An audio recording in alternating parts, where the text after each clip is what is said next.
Misalnya dia datang dari mana? Dia datang dari Jawa Tengah mau ke Bandung. Dia telepon polisi di Bandung, tahan itu katanya. Iya. Jadi kena juga. Jadi bangganya sebentar gitu. Nah, di Medan ini kayaknya macam seperti yang dia bilang itu enggak ada. Tapi beginilah, kalau orang Medan ini kan biasanya kan pandai kali olah kata-kata kan gitu ya. Jadi contohnya kan kemarin itu kan ada beberapa item yang tidak dibolehkan karena ada bahasa-bahasa yang mengatakan bahwasanya mungkin yang diedarkan oleh medsos tentang nyekar boleh, mudik tak boleh. Itu yang dijadikan alasan bagi mereka-mereka yang mau mudik tuh. Sehingga petugas pun sudah tak tahu lagi mau bilang apa-apa. Kami mau nyekar katanya. Kami mau nyekar katanya. Bukan mudik katanya kan gitu. Ini yang kadang-kadang bahasa-bahasa yang payah untuk kita mau terapkan peraturan itu. Itu Bang, itu yang kalau kita bilang bahwa peraturannya additional. Jadi kita lihat beda diterapkan orang. Abang lihat sekarang pengertian yang paling besar adalah semua mobil harus dia putar balik. Itu kan sudah salah kalimatnya. Kalimat harus mengatakan orang yang tidak boleh. Orangnya tidak harus pulang, bukan mobilnya. Nah, itulah Bang, sekelompok orang ketika di stop, ya turun ya, mobil balik, dia masuk jalan, dan dia sambung lagi bus di sana. Iya. Nah, itu kan bagaimana sebenarnya kan secara implisit ketangkap lah maksud. Cuma kadang-kadang kita cari-cari pembenaran. Iya, betul. Jadi yang aku mau katakan begini, ini peraturan kan berlaku nasional. Jadi bolehlah Jakarta juga sebagai merepresentasi. Ada pembantu asisten rumah tanggaku mau pulang. Mana bisa? Aku bilang, kau pulang kemana? Dia bilang pulang ke Cianjur. Nggak bisa. Bisa Pak. Kau bisa bayangkan nggak? Begitu dia yakin bisa. Nah akhirnya betul pulang. Telepon gua di kampung dia coba. Bisa, ya. Ya kan? Malu Pak. Ya kan?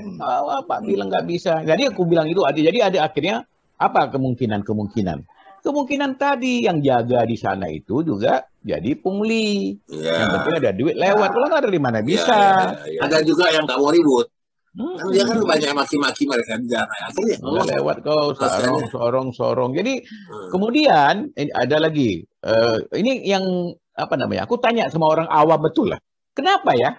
Sekarang nggak boleh mudik, nggak boleh ini, nggak boleh. Tapi tempat wisata dibuka, mall dibuka segala macam. Dia jauh spontan loh. Ya gitu ada duitnya Bang. Kalau mall kan ada ekonomi berputar, ya kan? Kalau tempat wisata. Jadi orang juga udah nangkap bahwa ini nggak benar. Nah, gitulah. Ketidakbenaran ini menjadi bahwa akhirnya apa? Orang merontak pada saat melakukan satu tindakan, dicontohkan. Kenapa itu bisa? Kenapa di masjid nggak bisa? Kenapa ini nggak bisa? Oke? Terus, kalau mau gambaran berontak itu, kita bisa lihat gambaran Jaya. Kan gitu. Dia dengan sombongnya, malah dia menunjukkan di Facebooknya, dia lagi makan cendol. Ada di kola dingin. Kan itu kan menunjukkan kebandelan dia kan gitu. Penantangan dia. Ya. Sebetulnya bukan apa-apa Bang. Apa? Kami jalan tuh ingin membuktikan bagaimana sebenarnya keadaan di lapangan. Kami keberadaan itu cuma cari tongseng sama sate, pulangnya minum holding, hanya menunjukkan itu aja jalan. Pulang. Dan memang tidak ada kesempatan di mana-mana. Itu yang dia mengalihkan lantam itu. Menantang kali sama peraturan kan. Bukan menantang, nggak ada orang yang nyetop. Jadi salah yang kami tantang. Ya, tapi kan Jaya kan mau coba ke sana tuh kan mau menantang itu. Bukan menantang Bang. Nanya. Jadi gini lah. Bang Alis lupa. Dia ini anggota AJI, Aliansi Jurnalis Independen. Dia ini wartawan. Dia independen. Dia wartawan. Dia mau buktikan sebagai wartawan maksudnya.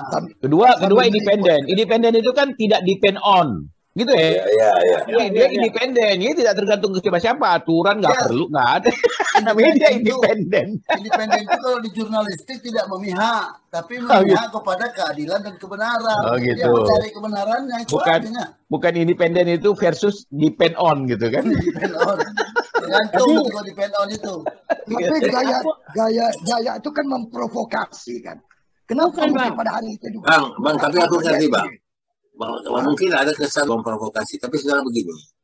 Ini kita menunjukkan bahwa peraturan yang dilaksanakan, pembatasan penyekatan kota dan kota, dan kemudian dengan juga menutup mall, menutup tempat hiburan, ini keputusan itu diambil dari dasar yang kurang lengkap.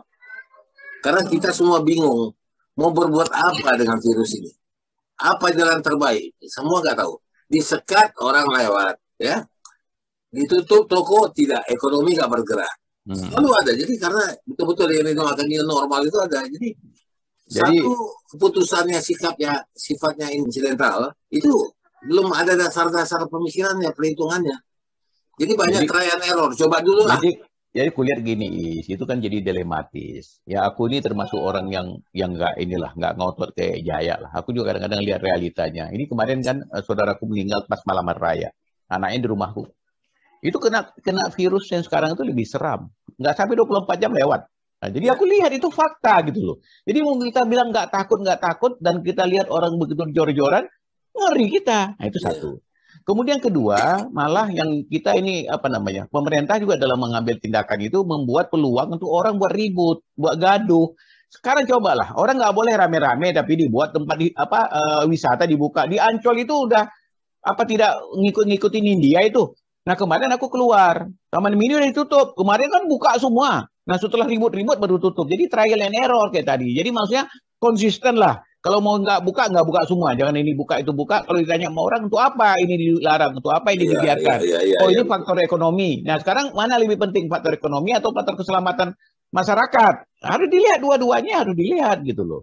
Nah itu menurut aku sih begitu. Ya, makanya Madi sebagai orang media, dia sudah bercapek-capek mengingatkan itu. Tapi Jaya tetap juga ada di bawah.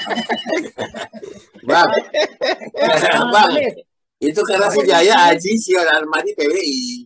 Iya, beda. Dia PWI beda. Jadi hukum itu dibuat dengan syarat 3, Bang. Yang pertama, hukum itu memang bisa dijalankan. Yang kedua, yang menjalankannya itu tahu tujuannya untuk apa. Yang ketiga, ada sanksi hukum yang jelas. Tapi kalau menjalankan itu ya nggak bisa dijalankan, ngapain? Dibuat hukum nggak bisa dijalankan, itu namanya pelecehan terhadap hukum sendiri. Jadi ya tiga-tiga ditabrak itu. Yang kau bilang ya, salah itu bukan salah, kurang. Ada satu lagi, buat hukum itu juga atas dasar kepentingan yang membuat. Ya itulah. Jadi kalau seandainya yang satu yang terakhir itu yang bisa menabrak yang tiga ini, misalnya contoh gini, buat hukum. Kan dia pertimbangkan, yang kita masih bicara tentang pembatasan ini ya. Kalau semua di lockdown lah, semua nggak bisa bergerak, gimana perputaran ekonomi? Ya bukan personal, bukan pribadi, tapi kepentingan yang lebih besar. Wah ini kita harus jalan dong. Ada statement Equin Sri Mulyani, dia bilang apa? Nggak boleh mudik, tapi disuruh kita belanja. Ya kan pikirannya cuma satu, bagaimana ekonomi berputar kan? Tapi mudik nggak ada urusan sama dia. Tapi kalau seandainya orang stuck, tak ada yang belanja, roda ekonomi pasti berhenti. Nah, ada mall ditutup pula kan? Itu batasi jamnya. Iya. Gimana mau belanja? Nggak, aku padahal kan? Mall dibuka, mall dibuka. Kita ini kan ya Bang Alis. Kan kita udah siapkan berjuta-juta uang untuk belanja di mall. Tutup pula mall.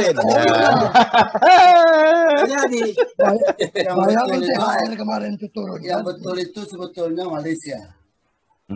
Begitu malam Lebaran bersama dengan kita memutuskan, dia bahasanya cuma haram. Mudik pariwisata haram. Tamu ke rumah atau open house haram. Tetangga pun nggak boleh datang ke rumah tetangga yang sini. Kalau salam dari jauh seberang sana, jadi model-model orang Batak dulu lah. Model-model gitu.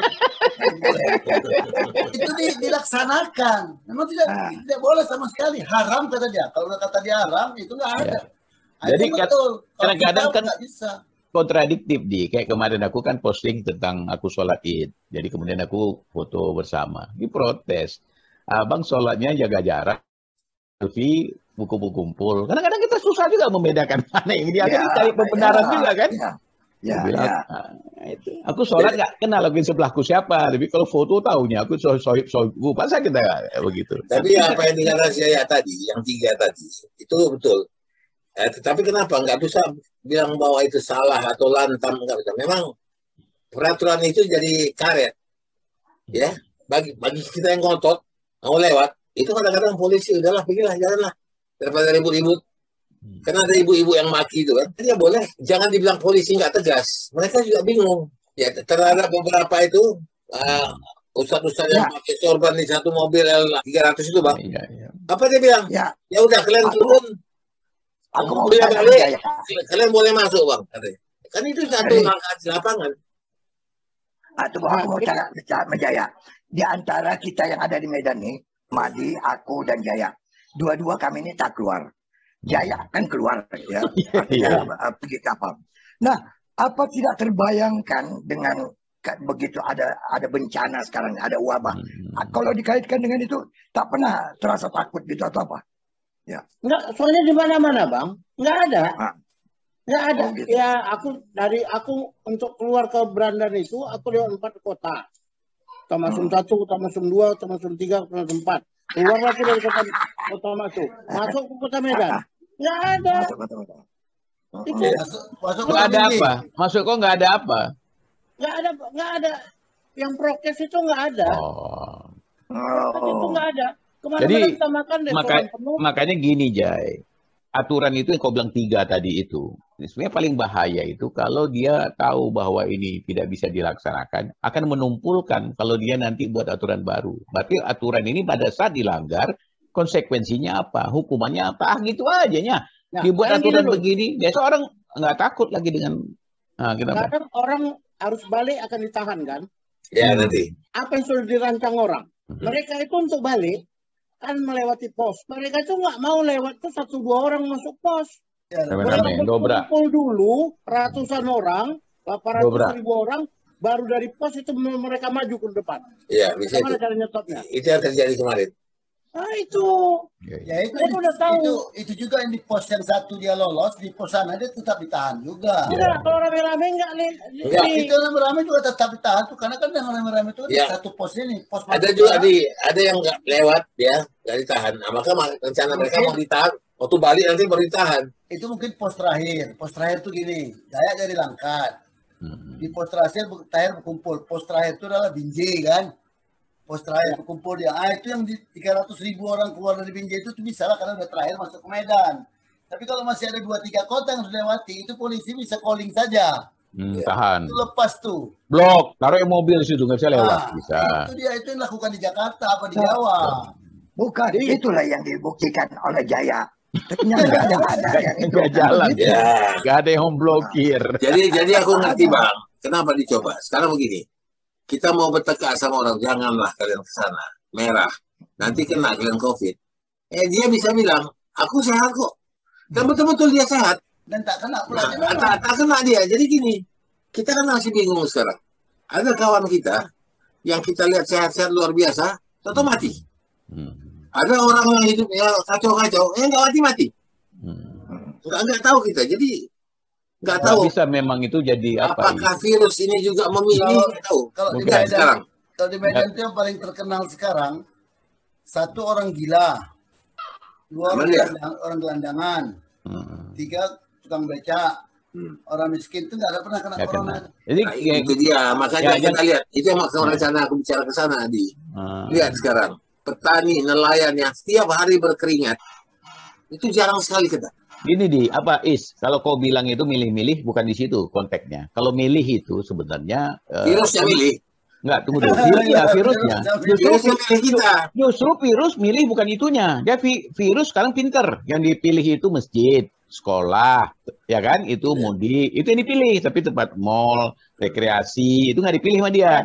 Nggak dipilih. Jadi kalau misalnya tadi terhadap orang gini, orang-orang yang disebut oleh Atmadi tadi, si Asmat, itu orang-orang yang memang punya antibodi luar biasa. Orang-orang jadi kan ada dibilang bahwa COVID ini tidak tembus terhadap orang yang kuat antibodinya, bukan makan obat untuk mencegah COVID atau mengobati COVID. COVID nggak bisa diobati, tapi imunitas tubuh. Iya. Jadi aku pernah gini, karena orang gila tuh nggak banyak kena. Aku pura-pura gila cuman ya mereka itu lain lagi. Kena. Nanti kau pura-pura kena. Kau pura-pura gila, pura-pura kena juga. Jalan aku di jawab telepon Jaya, aku jawab imak kerepek-kerepek. Jadi agak sinisnya begini. Aku pernah bilang Bang Alis. Aku agak sinisnya bilang begini Bang. Kita kalau kita lihat yang nggak kena itu. Adalah orang Cina sama orang Batak. Karena jorok itu. Bukan, karena dia lendir-lendir yang di leher itu dikeluarkannya. Wah. Aku mau ngambil kesimpulan lah ya. Aku apresiasi dan salut sama Jaya lah. Ya, berani dia mengorbankan ya, dan untuk melihat suasana itu menyampaikan kepada kita bahwasanya apa yang menjadi kebijakan dari provinsi itu tak berjalan. Ini harus diperhatikan kepada petugas-petugas, kan begitu ya? Makanya Jaya itu keluar. Gini, Bang. Oh ya, oke. Nah. Mungkin penjagaannya ada, apa namanya, ikatan itu ada, menyekat lah orang di situ. Cuman pas dia nyekat, ada satu orang lewat. Apa kabar Bang Burung? Lewat. Apa kabar? Lewat. Peraturan itu dibuat itu kan sebenarnya untuk penyelamatan diri kita. Jadi akhirnya orang karena skeptis ini kepentingan pemerintah, akhirnya dia lawan. Karena aku kasih contoh sederhana begini deh. Itu dia. Kalau lihat kalau kita ke kampung, ini maaf ya bukan mengecilkan arti orang di daerah. Itu anak-anak tuh dari kecil udah main lumpur. Aku juga dulu imunisasinya imunisasi alam kok. Nah cuman datanglah cucu-cucu awak ini, bawa ke kampung. Dia begitu lahir udah diprotek, udah overprotektif malah. Jadi begitu dibawa ke sana, sedikit aja berubah cuaca udah flu dia, udah pilek, udah demam dan lain sebagainya. Wah, anak si Anu nggak apa-apa kok. Gitu. Nah, ini beda. Jadi kalau sehari yang bisa dicontohkan itu di sini nggak ada COVID. Ya, itu yang kata Syarmadi antibody tadi. Iya.